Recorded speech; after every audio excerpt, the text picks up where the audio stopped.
A ringing song flowed like a river through the village streets. It was that very hour when, weary from the day's labor and cares, lads and maidens gathered in a circle to pour their joy into melodies always tinged with gentle sorrow. And the evening, ever pensive, dreamily embraced the blue of the sky, turning everything around into distance and uncertainty. Twilight had already descended, yet the songs still echoed. With a bandura in hand, young Cossack Levko, son of the village headman, made his way through the crowd of singers. He wore a reshetilivka cap, and his gait was light, with a playful bounce. He wandered down the street, strumming the strings, and suddenly stopped before a cottage nestled among low cherry trees. Whose cottage was it? Whose door? Pausing for a moment, he began to play and sang. Sont nisen ko, vetcha blisen ko, vidi du mean, moi certain ko. The bright-eyed beauty must be fast asleep, he murmured, finishing the song and stepping closer to the window. Halia, Halia, are you sleeping, or don't you want to come out to me? Are you afraid someone might see us? Or don't want to show your face to the cold? Don't be afraid, no one's around.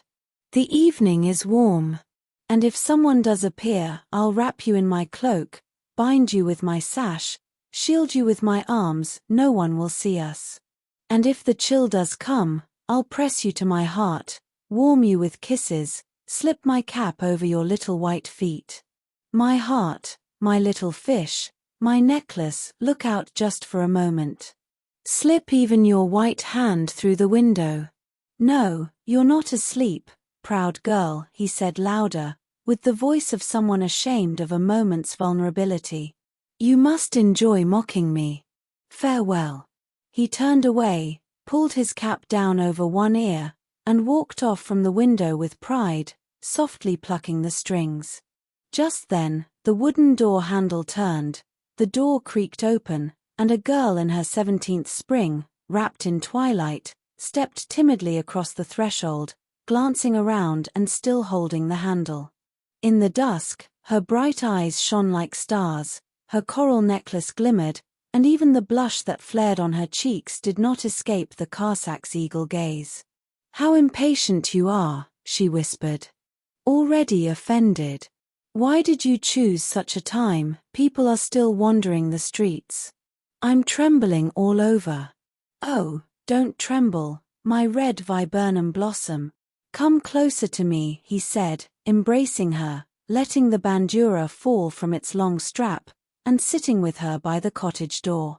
You know, even an hour without you feels bitter. You know what I've been thinking, she interrupted, gazing into his eyes.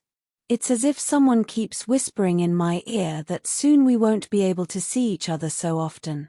Your people aren't kind, the girls look at me with envy, and the lads. Even my mother has started watching me more closely. I'll admit, I felt freer among strangers. A flicker of sadness passed across her face. Just 2 months back in your native land and already homesick. Maybe you've grown tired of me. Oh, I haven't grown tired of you, she smiled. I love you, my dark-browed Cossack. I love you for your brown eyes. When you look at me, it's as if something smiles inside me. It's warm and joyful. I love how you wink with your black mustache, how you walk the street singing and playing your bandura. It's a pleasure to hear you. Oh, my Halia, he cried, kissing her and pulling her closer to his chest. Wait, Levko. Tell me, have you spoken to your father? What? He replied, as if waking from a dream. Yes, I told him I want to marry, and you to be my wife. But the words sounded so dull. I told him. And what did he say? What can you do with him? He pretended, as always, to be deaf, heard nothing, and scolded me for wandering who knows where and carousing with the lads. But don't worry, my Halia. Here's my Cossack's word, I'll win him over. You know, Levko, all it takes is a word from you, and everything goes your way.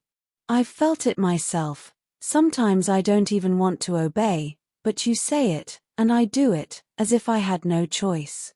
She leaned her head on his shoulder and lifted her gaze to the sky, where the warm Ukrainian heavens stretched boundlessly, framed below by the curly branches of cherry trees.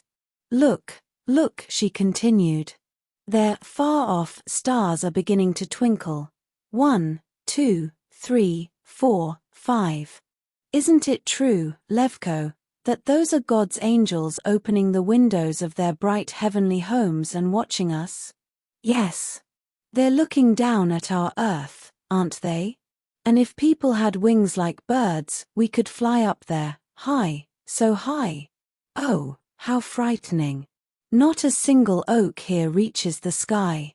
But they say that somewhere, in a distant land, there grows a tree whose crown rustles right in the heavens, and God descends along it to earth on the night before the holy feast.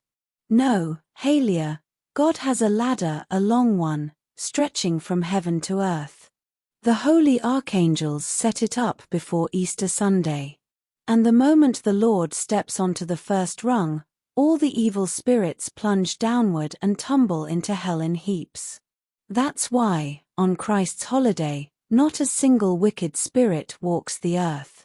How gently the water sways, like a child in a cradle," Halia whispered, pointing to the pond, grimly encircled by a dark maple forest and mourned by weeping willows, their sorrowful branches submerged in its depths. Like a feeble old man, the pond held the distant, dark sky in its cold embrace, showering it with icy kisses. The stars, sensing the imminent arrival of the radiant ruler of night, flickered dimly in the warm air. By the forest, on the hill, slumbered an old wooden house with shuttered windows. Moss and wild grass covered its roof, curly apple trees had grown thick before its windows, and the forest, wrapping it in shadow, cast a grim wildness upon it. A grove of walnut trees stretched at its base and sloped down toward the pond. "I remember it like a dream," Halia said, her eyes still fixed on the house. "Long ago, when I was little and lived with my mother, they used to tell something frightening about that house. Levko, you know the story, tell me. Let it be, my beauty. People and old women gossip about all sorts of things. You'll only scare yourself and won't sleep peacefully afterward. Tell me, my dark-browed lad," she pleaded, pressing her cheek to his and wrapping her arms around him. "No, you must not love me, you must have someone else. I won't be afraid, truly.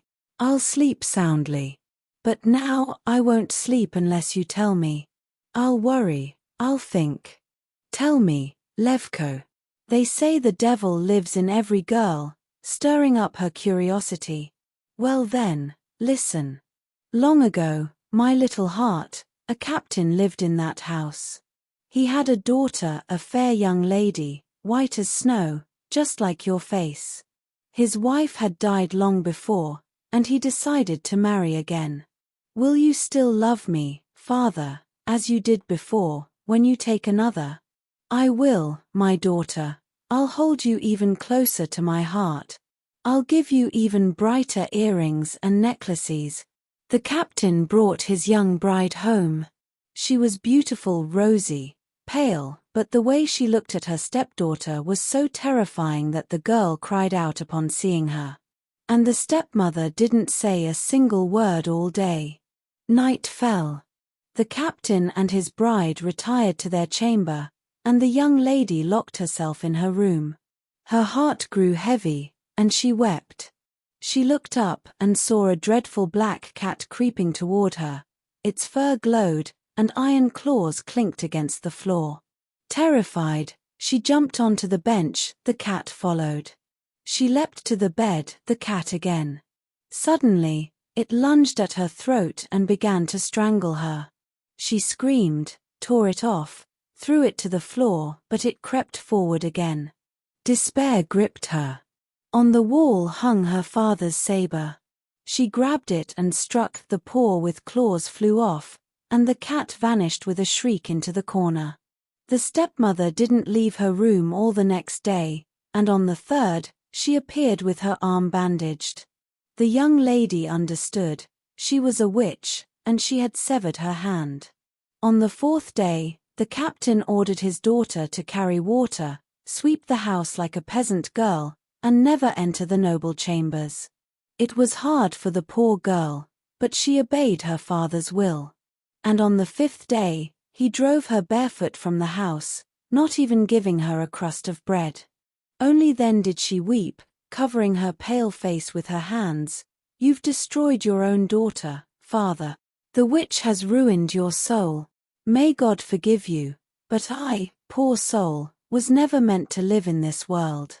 And now, do you see?" Levko turned to Halia, pointing toward the house. "Look there, beyond the house, the highest bank. That's where the young lady threw herself into the water, and from that day on, no one ever saw her again." "The witch?" Halia whispered anxiously, her tearful, glistening eyes fixed on him. "The witch? Oh, that's just old women's tales. They say that ever since, all the drowned maidens come out on moonlit nights to the manor garden to warm themselves under the moon. And the captain's daughter became their leader. One such night, she saw her stepmother by the pond, lunged at her, and dragged her into the water with a scream. But the witch slipped away even then. Underwater she turned into one of the drowned girls and escaped the lash of the green reed they meant to beat her with. So much for believing old wives' stories. They also say," he continued, "that the young lady gathers the drowned maidens each night and looks into each of their faces, trying to guess which one is the witch. But she hasn't found her yet. And if she meets someone living, she makes them guess, or else threatens to drown them. That's how the old folks tell it, my Halia. And now, they say, the new landowner wants to build a distillery on that very spot and has already sent the vintner to inspect it. But listen, I hear voices. That's our lads coming back from singing. Farewell, Halia. Sleep peacefully, and don't trouble yourself with old women's nonsense." Saying this, he embraced her tightly, kissed her, and walked away. "Farewell, Levko," Halia murmured softly, gazing thoughtfully toward the dark forest. Just then, a massive, fiery red moon began to rise majestically over the horizon. Half of it was still hidden beneath the earth, yet the whole world was already bathed in a solemn glow. The pond sparkled with flickers of light. The shadows of the trees stood out sharply against the dark greenery. "Farewell, Halia," came a voice behind her, followed by a kiss. "You came back," she said, turning around.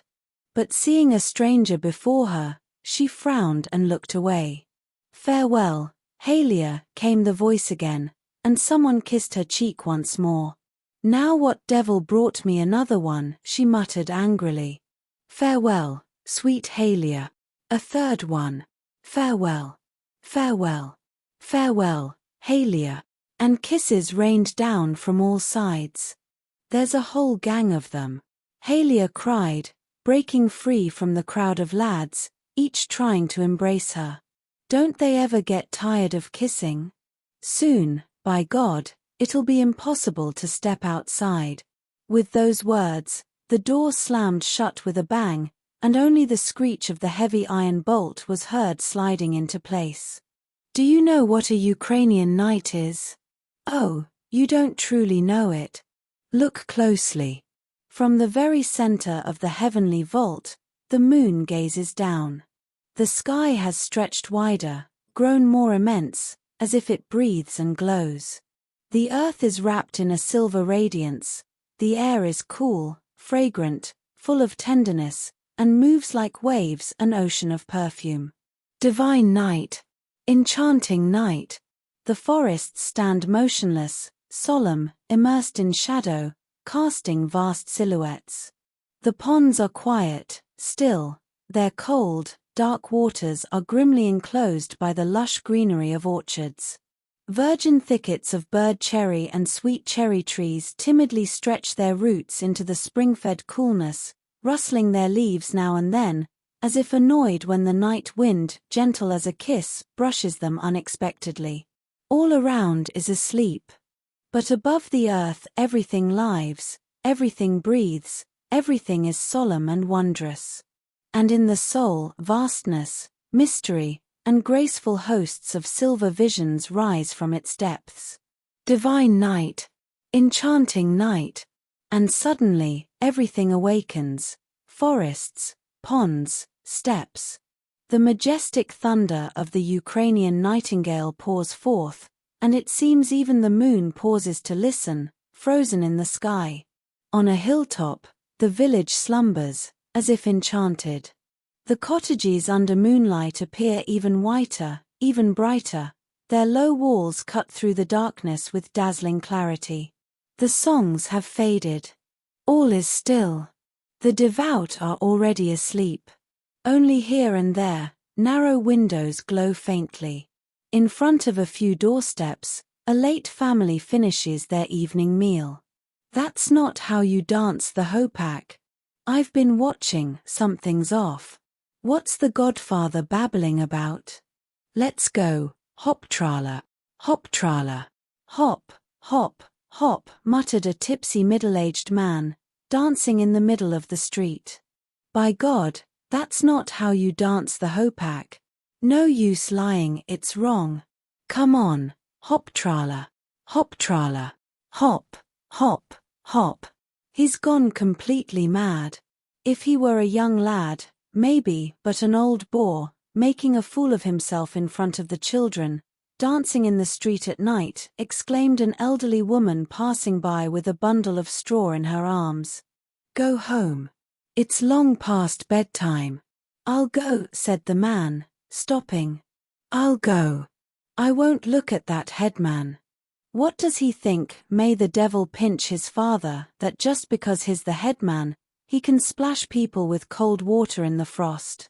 So he lifts his nose. Headman, headman. I'm my own headman. May God strike me down, I'm my own headman. That's right, not like, he continued, approaching the nearest cottage, stopping before the window, running his fingers across the glass, trying to find the wooden latch. Woman, open up. Woman, hurry, I said open up. A Cossack needs his sleep. Where are you going, Kalanick? You're trying to break into someone else's house, laughed the girls returning from their cheerful singing. Want us to show you where yours is? Show me, kind young ladies, kind young ladies. Hear that, one of them chimed in, how polite our Kalanick is. For that, we might show him his house. But no, first you have to dance. Dance! Oh, you clever girls, drawled Kalanick, laughing, wagging his finger and stumbling, as his legs refused to stay still. And will you let me kiss you? I'll kiss you all, every one of you. And, swaying, he lunged after them. The girls shrieked, scattered, but then, emboldened, ran to the other side of the street, seeing that Kalanick wasn't particularly nimble. There's your house, they shouted, walking away and pointing to a cottage noticeably larger than the rest. It belonged to the village headman. Kalanick obediently shuffled in that direction, once again grumbling about the headman. But who is this headman, the one behind all the whispers and ill talk in the village? Ah, the headman is no small figure here. And while drunken Kalanick stumbles his way down the road, we'll have time to tell you a thing or two about him. The moment the headman appears on the street, the whole village reaches for their caps, and the youngest girls hurry to offer a respectful good day. What lad hasn't dreamed of becoming headman one day? The headman has free entry into every tavern, and even a burly peasant stands bareheaded the entire time the headman plunges his thick, coarse fingers into the man's birchwood snuff-box. At the village assembly, or Romada, though his authority is technically limited by a few votes, the headman always prevails. He sends whomever he pleases to level the road, dig ditches, or smooth out potholes almost entirely at his own discretion. Outwardly, he is grim and stern, not one for idle chatter. Long ago, in the blessed memory of Empress Catherine the Great, when she traveled to Crimea, the headman was chosen as one of her escorts. He served in that role for 2 whole days and was even honored to sit beside the imperial coachman on the box seat. Ever since, he's mastered the art of lowering his gaze with solemn dignity, stroking his long, downward curled mustache, and casting a hawk-like glance from beneath his brow. From that time on, no matter what you speak to him about, he inevitably steers the conversation back to how he drove the Empress and sat on the box of her carriage.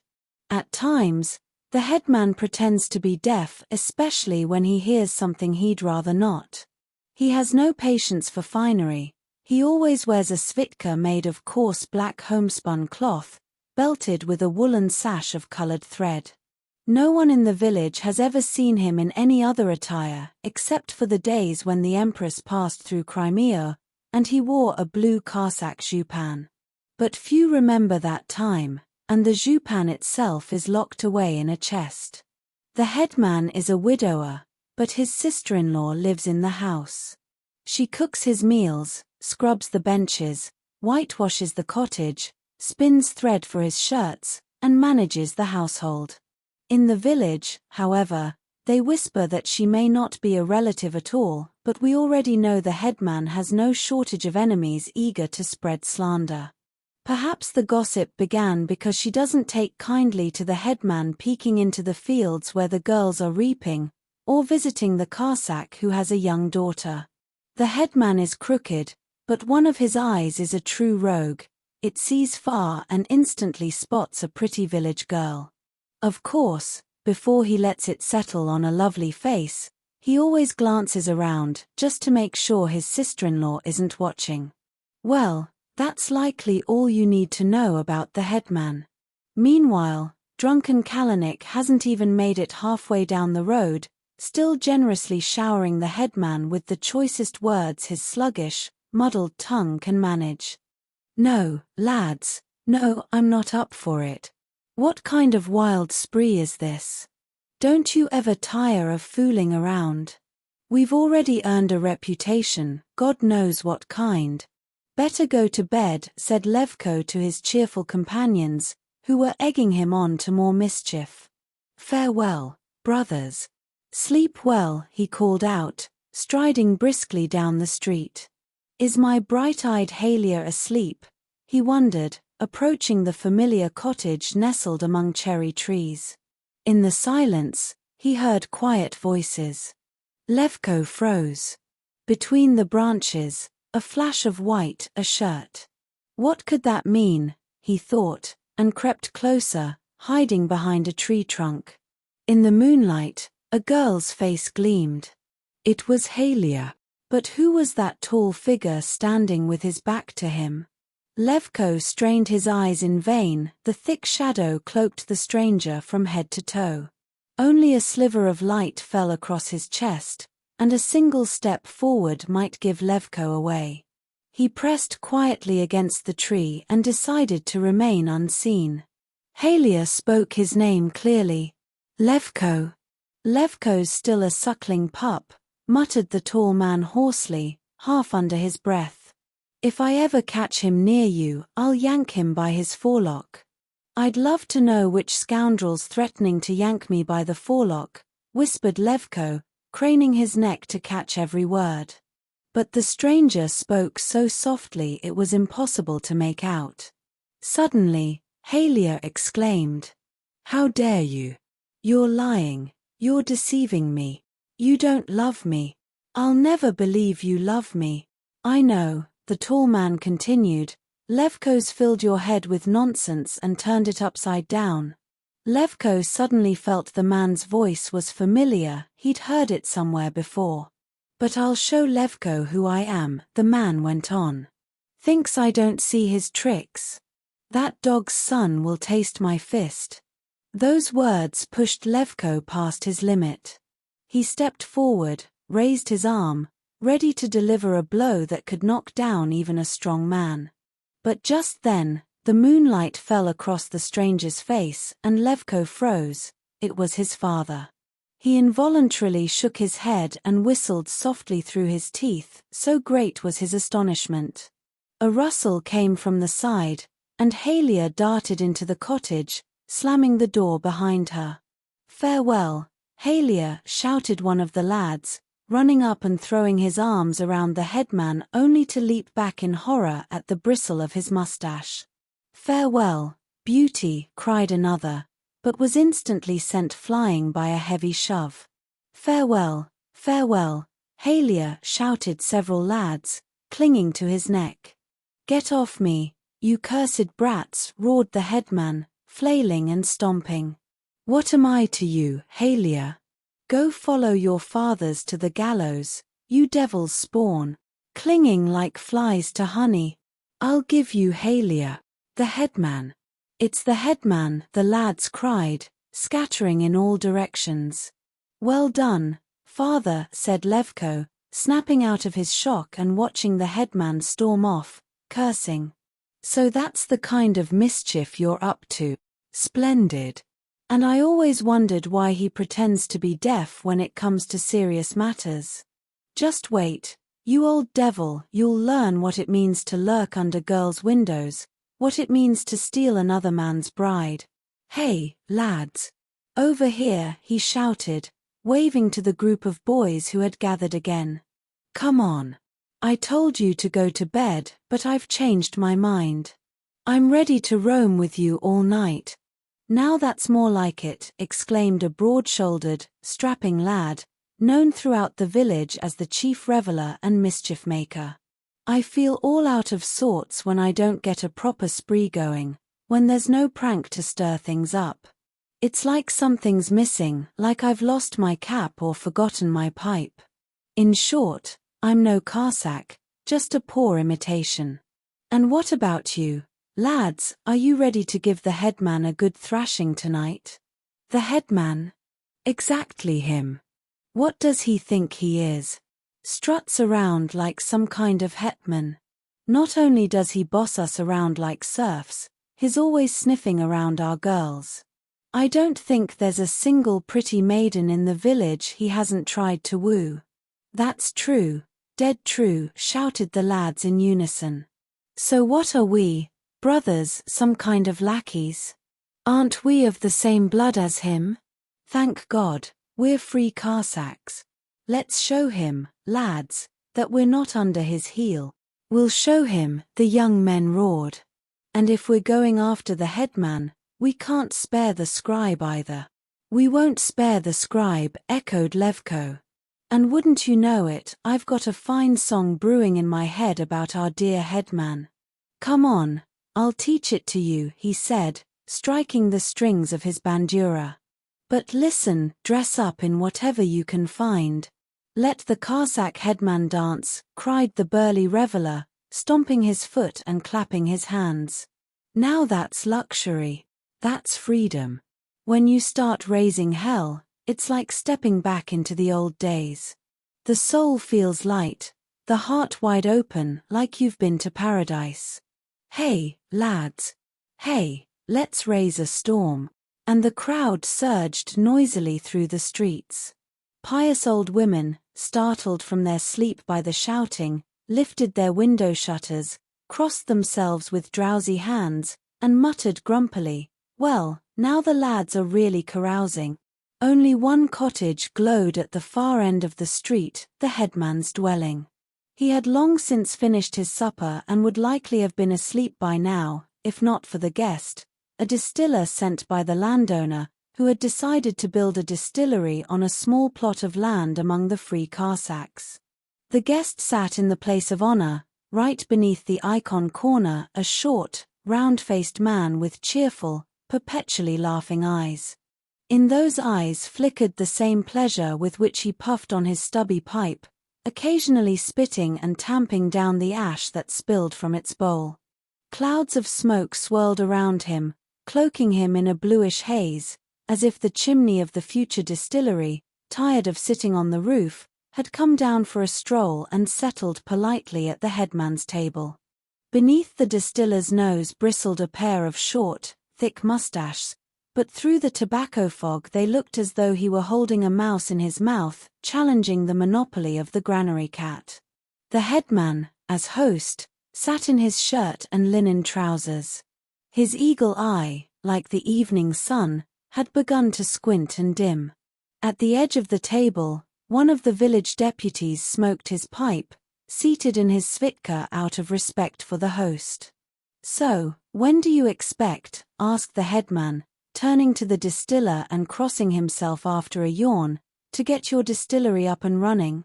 If God helps us, maybe by autumn we'll be puffing away. By Pokrover, I wager, Pan Headman will be tracing German pretzels with his boots down the road," the distiller replied, his eyes narrowing into rays that stretched to his ears. His whole body shook with laughter, and his merry lips briefly released the smoking pipe. "God grant it," said the headman, and something resembling a smile flickered across his face. "Thank the Lord, there aren't too many distilleries yet. But back in the day, when I escorted the Empress along the Pereyaslav Road, the late Bezborodko." "Oh, Swat, you're digging up old times. Back then, from Kremenchuk to Romney, you couldn't count 2 distilleries. And now? Have you heard what those cursed Germans have come up with? Soon, they say, they'll be heating not with wood like honest Christians, but with some damned steam," said the distiller, gazing thoughtfully at the table and his spread-out hands. "Steam, I swear, I don't understand it. What fools, God forgive me, those Germans," grumbled the headman. "I'd thrash them with rods, the devil's pups. Boiling with steam, have you ever heard such nonsense? You can't even bring a spoonful of borscht to your mouth without scalding your lips, and they want to replace roast pig." "And you, Swat," chimed in the sister-in-law, seated on the stove bench with her legs tucked beneath her, "are you planning to live here all this time without a wife?" "What do I need one for? Unless there's something worthwhile." "Is she not good enough?" asked the headman, fixing his eye on him. "Good enough for you? She's old as sin. Her mug's all wrinkled, like a gutted coin purse." And the distiller's squat figure shook again with loud laughter. Just then, a shuffling sound came from outside, the door swung open, and a man entered without removing his cap. He stopped in the middle of the room, mouth agape, staring at the ceiling. It was our old acquaintance, Kalanick. "Well, I've made it home," he declared, settling onto the bench by the door, paying no mind to the others in the room. "See how that devil's sun stretched the road. You walk and walk and it never end. Feels like someone's broken my legs. Hey, woman, fetch the sheepskin coat to lay under me. I'm not climbing onto your stove. By God I'm not, my legs ache. It's over there, near the icon corner. Just be careful not to knock over the pot of shredded tobacco. Or no, don't touch it, don't. You might be drunk tonight." "Never mind, I'll get it myself." Kalanick tried to rise, but some unknown force held him fast to the bench. "That's why I can't stand him," grumbled the headman. "Walks into someone else's house and acts like he owns the place. Best throw him out while he's still in one piece. Leave him be, Swat, let him rest," said the distiller, gently holding his arm. "He's a useful man. If we had more like him, our distillery would thrive," though truth be told, it wasn't kindness that moved him. The distiller firmly believed in omens. To drive out someone who'd already settled on a bench was to invite misfortune. "Ah, when old age creeps up," muttered Kalanick, stretching out on the bench. "You'd think I was drunk, but no, I'm not drunk. By God, I'm not. What's the point in lying? I'll tell it straight to the headman's face. What do I care about the headman? May he drop dead, the dog's son. I spit on him. May that one-eyed devil get run over by a cart. Spraying people with cold water in the frost. Hey now. A pig barges into the house and starts putting its hooves on the table. The headman exploded, leaping to his feet.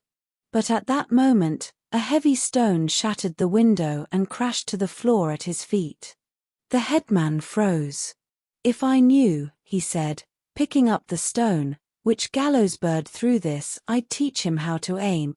"What kind of prank is this?" he continued, eyes flashing as he turned the stone in his hand. "May he choke on this rock." "Stop, stop. God preserve you," Swat interrupted the distiller, pale with fright. "Don't curse anyone like that, not in this world, nor the next. Now look at this saintly defender. Let him vanish too. Don't even think it, Swat. You clearly don't know what happened to my late mother-in-law." "Your mother-in-law?" "Exactly. One evening, just a bit earlier than now, we sat down to supper. The late mother-in-law, father-in-law, the hired man, the maid, and 5 kids. She scooped a few dumplings from the big pot into a bowl so they wouldn't burn their mouths. Everyone was hungry after work, didn't want to wait for them to cool. They stuck the dumplings on long wooden skewers and started eating. Suddenly, out of nowhere, a man, who he was, God only knows, asked to join the table. Well, how could we not feed a hungry soul? We gave him a skewer. And he devoured those dumplings like a cow eats hay. While the others were still chewing their first, he'd cleaned the bowl like a nobleman's floor. She served him more, thinking he'd slow down now. But he ate even faster, emptied the second bowl. May you choke on those dumplings, she thought. And right then, he choked and collapsed. We rushed to him, but he was already gone. Dead. Serves the glutton right, said the headman. Would have been fine, but it didn't end there. From that day on, my mother-in-law knew no peace. Every night, the dead man came creeping. Sat astride the chimney, the cursed thing, holding a dumpling in his teeth. By day, nothing, not a sound. But as soon as night fell, look up at the roof, and there he is, the dog's son, with a dumpling in his teeth. With a dumpling in his teeth. Strange tale, Swat. I've heard something similar about a dead woman. The headman suddenly fell silent. Outside the window came a noise, the stomping of dancers. First, the strings of a bandura rang softly, then a voice joined in. The strings grew louder, several voices joined the chorus, and the song spun into a whirlwind. Lads, have you heard the news? Are our heads still firm and sound? In the crooked headman's skull only foolish thoughts abound. Cooper, bind his head with steel, splash it with a rod's appeal. Our headman's old and bent, a fool as ancient as the devil, lustful, lewd, and insolent, clings to girls like some wild revel. And now he dares to chase the lads. He should be boxed and buried fast. Strike his whiskers, strike his crown, grab his forelock, drag him down. A fine song, Swat, said the distiller, tilting his head slightly and glancing at the headman, who stood frozen in astonishment at such brazen insolence. Fine indeed. Though it's a shame they speak of the headman in such indecent terms. He placed his hands back on the table, and a sweet, dreamy glow lit up his eyes, as if he were ready to listen on, for outside, laughter and cries rang out, again. Yet a discerning eye would have noticed, it wasn't shock that held the headman still. Only an old, seasoned tomcat lets a naive mouse dance around his tail while he quietly plots how to snatch her at the burrow. The headman's lone eye was fixed on the window, and his hand, having signaled the deputy, was already gripping the wooden door latch. Suddenly, a commotion erupted in the street. The distiller, whose many virtues included a healthy dose of curiosity, quickly packed his pipe with tobacco and dashed outside. But the pranksters had already scattered. "You won't slip away from me," shouted the headman, dragging by the arm a figure wrapped in a turned-out sheepskin coat, wool side out. The distiller seized the moment and rushed forward to get a look at the culprit's face, but recoiled at once, startled by the long beard and painted visage. "No escape for you," the headman repeated, hauling the captive straight into the entryway.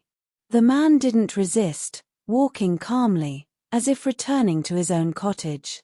"Capo, open the storeroom," the headman barked to the deputy. "We'll lock him in there. Then we'll wake the scribe, gather the deputies, round up all these rowdy devils, and issue a resolution for each one before dawn." The deputy rattled the lock and opened the door. And just then, the prisoner, taking advantage of the dark hallway, tore free from the headman's grip with unexpected force. "Where are you going?" shouted the headman, grabbing him again by the collar. "Let me go, it's me," came a thin voice. "No use, brother. Squeal like a devil or a damsel, I won't be fooled." And he shoved the man into the storeroom so hard that he groaned as he hit the floor. With the deputy escorting the prisoner, they set off toward the scribe's house, and the distiller, puffing like a steam engine, hurried after them. The three walked in silence, heads bowed in thought. But as they turned into a dark alley, they all cried out at once, having collided headfirst with another group. A matching cry echoed back. The headman squinted and saw, to his surprise, the scribe with two deputies. "I was coming to you, Pan Scribe. And I to your honor, Pan Headman. Strange things are happening, Pan Scribe. Curious business, Pan Headman. What's going on?" "The lads are running wild, rampaging in gangs through the streets. They're calling your honor names so foul.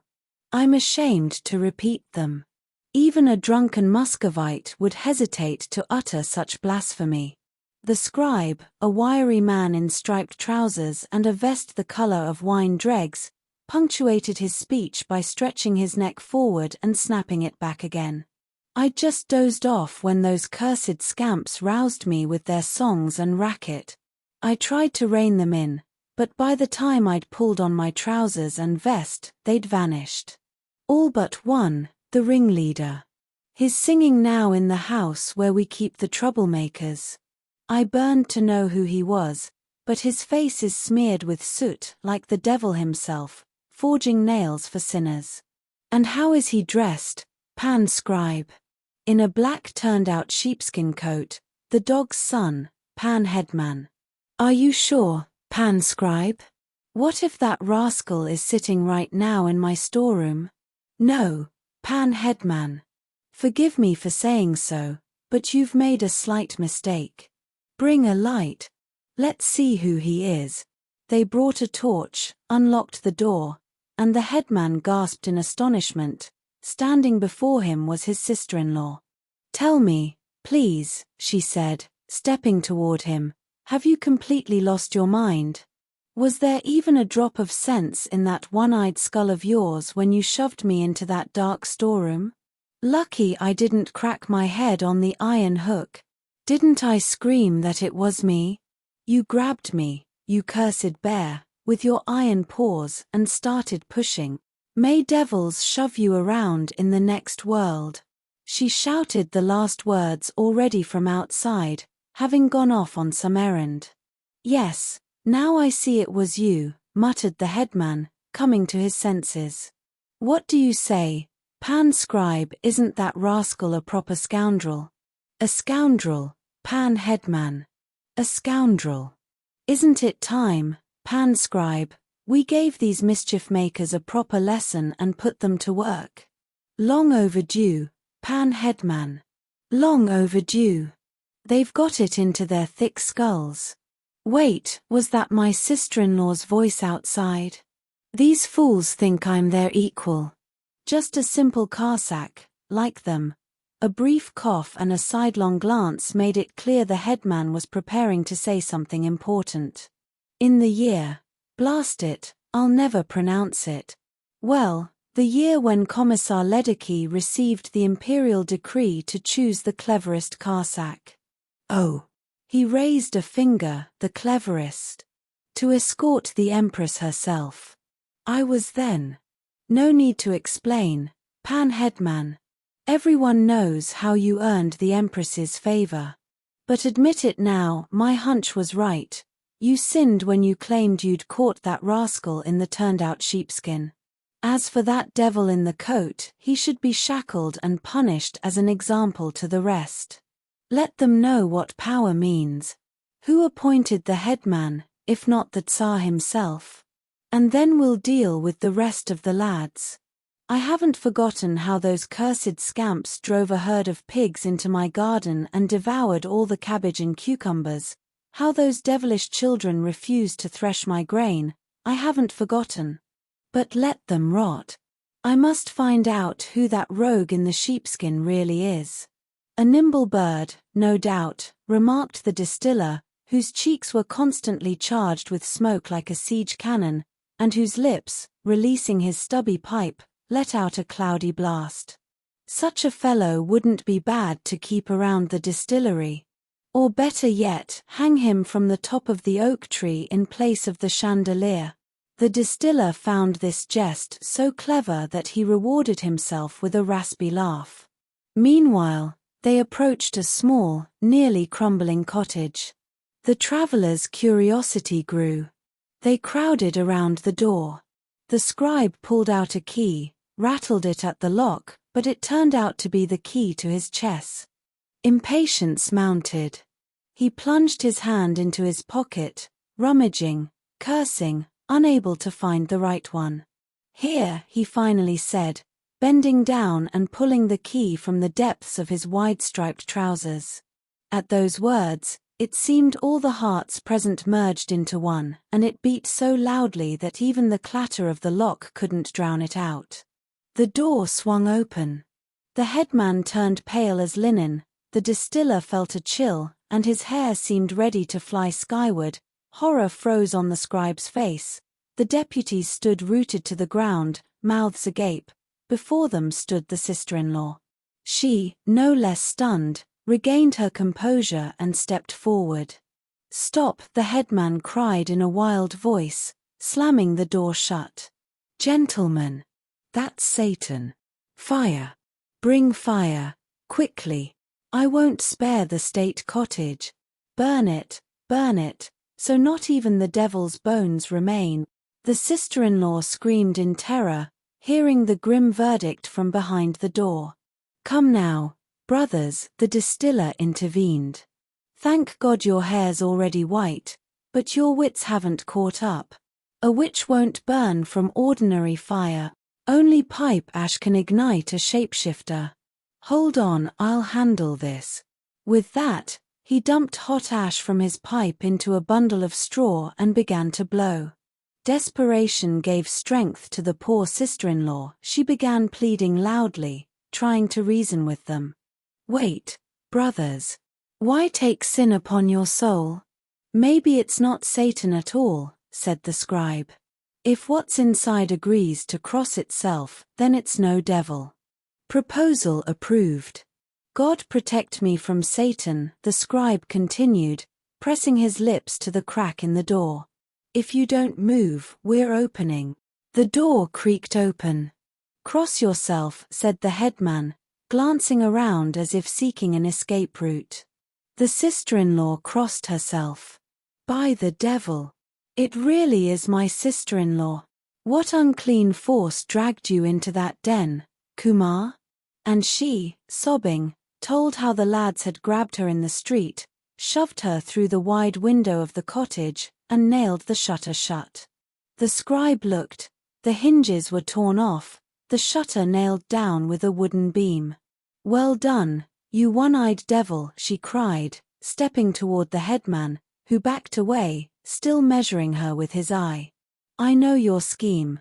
You were glad for the chance to burn me, so you could chase after girls without anyone watching how the gray-haired fool makes a spectacle of himself. Think I don't know what you said to Halia? Oh, I know everything. I'm not so easily fooled, not by your empty skull. I'm patient, but when I've had enough, don't blame me." With that, she shook her fist and stormed off, leaving the headman utterly stunned. "No, this is no joke, Satan's meddling," he thought, scratching his crown. "Caught him," shouted the returning deputies. "Caught who?" asked the headman. "The devil in the turned-out sheepskin." "Bring him here," shouted the headman, grabbing the prisoner. "You've lost your mind. That's drunk Kalanick. What a curse. He was in our hands, Pan Headman," the deputies protested. "In the alley, the lads surrounded us, started dancing, pulling, sticking out tongues, snatching him away. To hell with them. And how we ended up catching that crow instead only God knows. By my authority and that of all the villagers, I command, capture that rogue immediately, and anyone else you find on the street, bring them to me for judgment." "Mercy, Pan Headman," cried some, bowing to the ground. "If only you'd seen their faces. May God strike us down, we were born and baptized, but never saw such vile mugs. It's a short road to sin, Pan Headman, they'll scare decent folk so badly no woman will dare pour out the washwater again." Unbothered by the chase or the clamor left behind, the cause of all the recent commotion was slowly approaching the old manor and the pond. There's no need to say who it was, of course, Levko.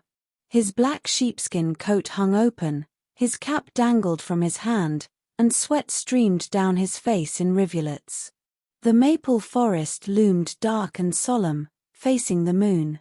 The still pond exhaled a cool breath upon the weary traveler, and he sat down at its edge to rest.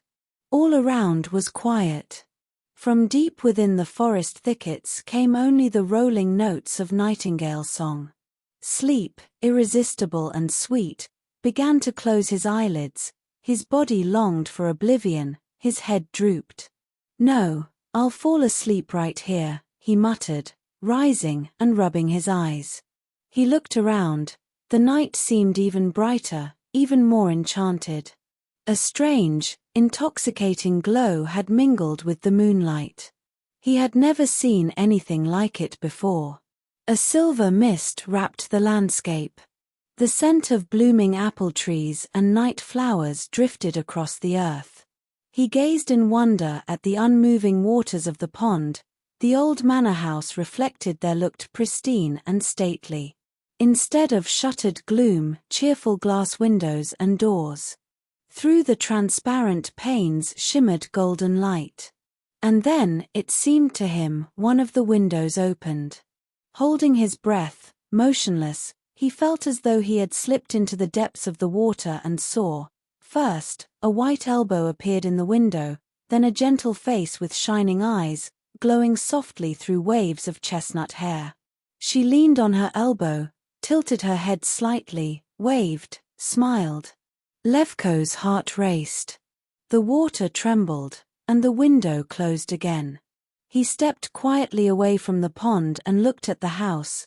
The shutters were flung open, the glass gleamed in the moonlight. So little it takes to disprove village gossip, he thought.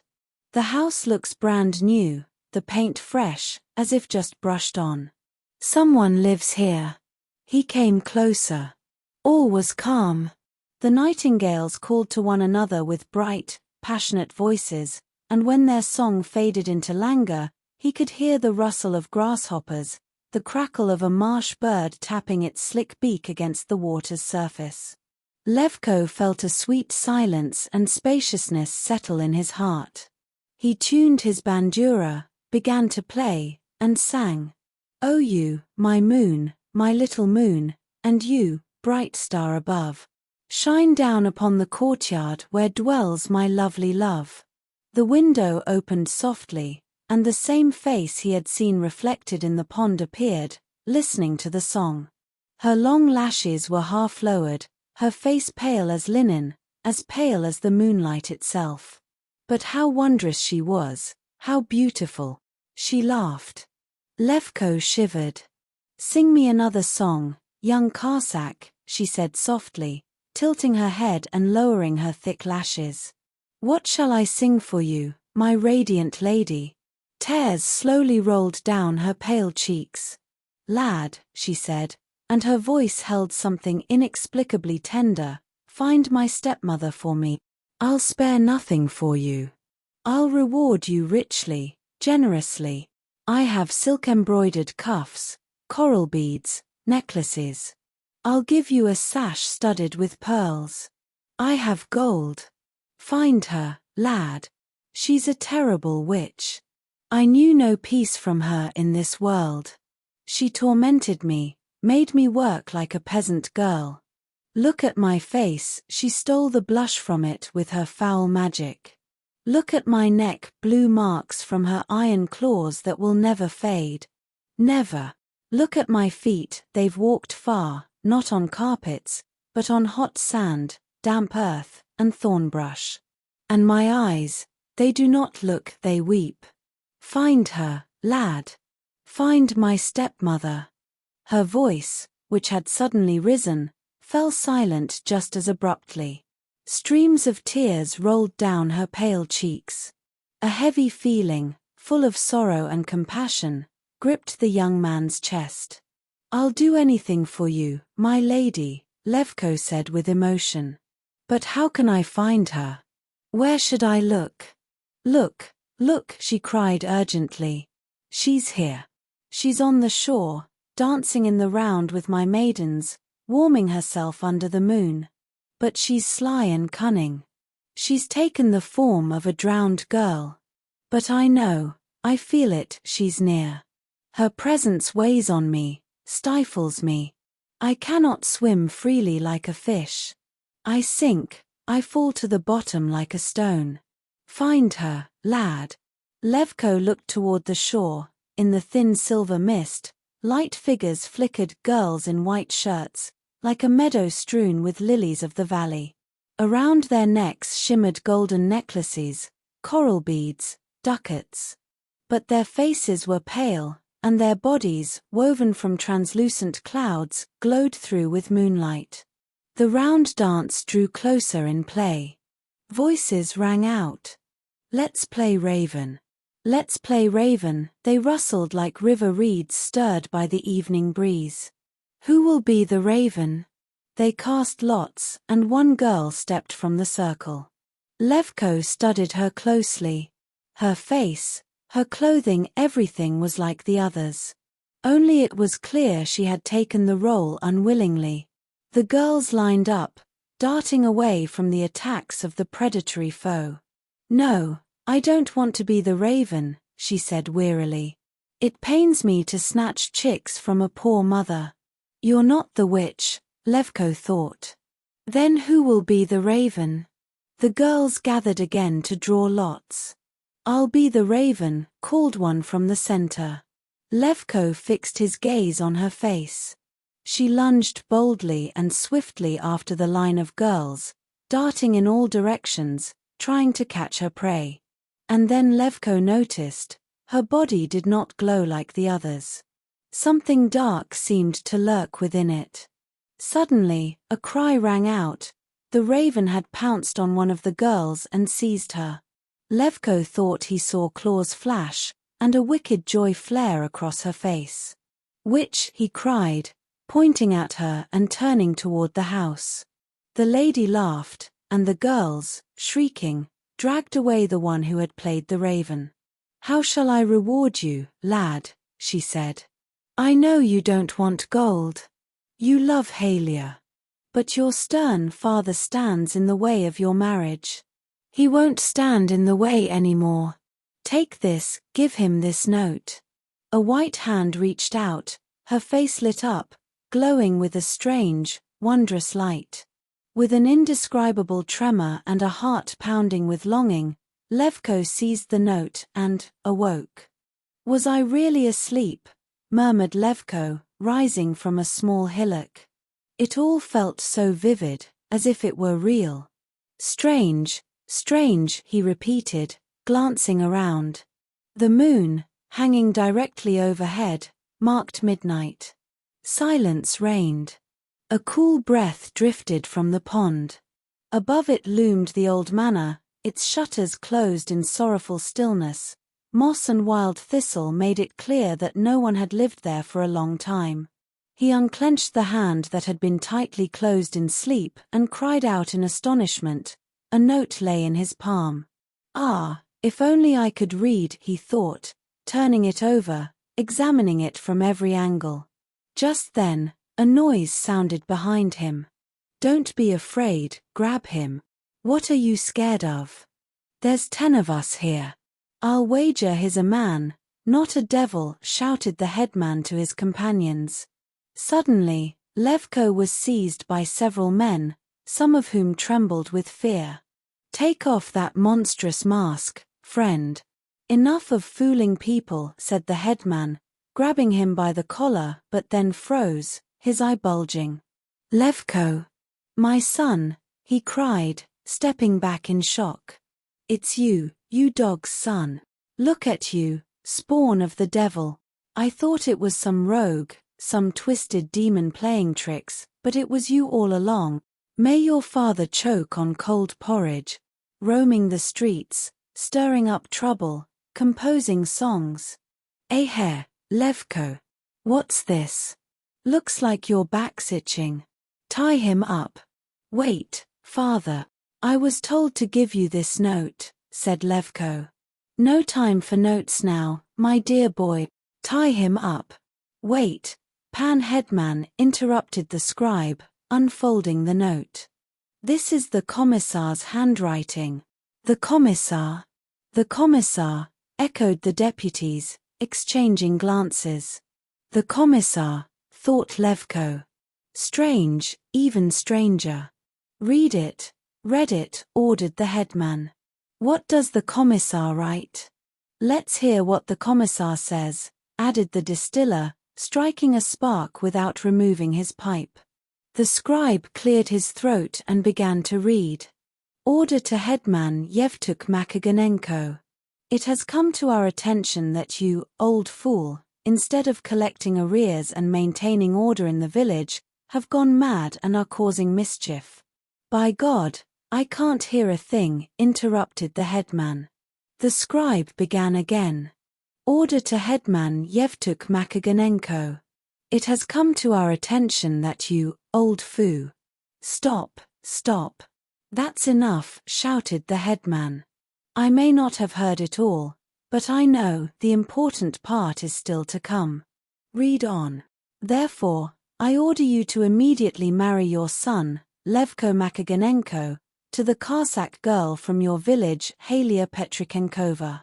You are also instructed to repair the bridges on the main road and not to lend common horses to court officials without my permission, even if they come directly from the state chamber.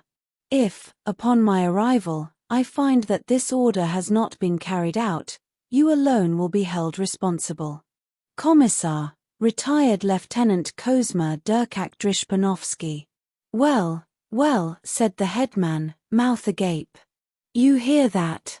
You hear. The headman will be held accountable for everything. So obey. Obey without question. Otherwise, pardon me. And you, he continued, turning to Levko, by order of the commissar, though I can't imagine how he learned all this, I shall marry off. But first, you'll taste the whip. You know the one hanging on my wall near the icon corner? Tomorrow I'll freshen it up. Where did you get this note? Levko, though stunned by the sudden turn of events, quickly thought up another answer, deciding not to reveal the true origin of the note. I went to town last night, he said. Met the commissar just as he was stepping out of his carriage. When he learned I was from our village, he gave me this note and told me to pass it to you, father, and said he'd stop by for lunch on his way back. He said that. He did. You hear that? The headman declared with a stately posture, turning to his companions. The commissar himself, in person, will honor our humble brotherhood, that is, me, with a visit for dinner. Oh. He raised a finger and tilted his head, as if listening to something invisible. "The Commissar, do you hear? The Commissar will dine with me. What do you think, Pan Scribe, and you, Swat, is that not a rare honor? Am I wrong?" As far back as I can remember, the scribe chimed in, "No headman has ever hosted the Commissar for a meal." "Well, not every headman is a match for this headman," the headman replied with smug satisfaction. His mouth twisted, and a heavy, rasping laugh escaped, more like the rumble of distant thunder. "What do you say, Pan Scribe, should we order that every household send at least a chicken, some linen, and a few other things for the table?" "Absolutely, Pan Headman. And when's the wedding, father?" asked Levko. "The wedding? I ought to give you a whipping instead. But for the sake of our distinguished guest, tomorrow the priest will marry you." "To hell with it. Let the Commissar see what order looks like. Now, lads, off to bed. Go home." This occasion reminded me of the time when at these words, the headman cast his usual weighty glance from beneath his brow. "Now the headman's going to tell us how he drove the Empress," Levko chuckled, and without delay, strode joyfully toward the familiar cottage nestled among low cherry trees. "May God grant you the kingdom of heaven, kind and beautiful lady," he thought to himself. "May you forever smile among the holy angels in the next world. I'll tell no one of the miracle that happened tonight. Only you, Halia, will hear it. You alone will believe me, and pray with me for the soul of the poor drowned maiden." He reached the cottage. The window was open, and moonlight streamed inside, falling upon sleeping Halia. Her head rested on her arm, her cheeks glowed gently, her lips moved, softly murmuring his name. "Sleep, my beauty. May you dream of all that is brightest in the world, though even that won't be sweeter than our waking," he whispered. He crossed her gently, closed the window, and slipped away unnoticed. Within minutes, the whole village had sunk into sleep. Only the moon continued to drift, bright and wondrous, across the vast expanse of the splendid Ukrainian sky. The heavens still breathed solemnly, and the night, divine night, was fading with quiet majesty. The earth remained beautiful in its silver glow, but no one admired it now. All had fallen asleep. Only the barking of dogs broke the silence now and then, and for a long time, drunken Kalanick wandered the hushed streets, still searching in vain for his cottage.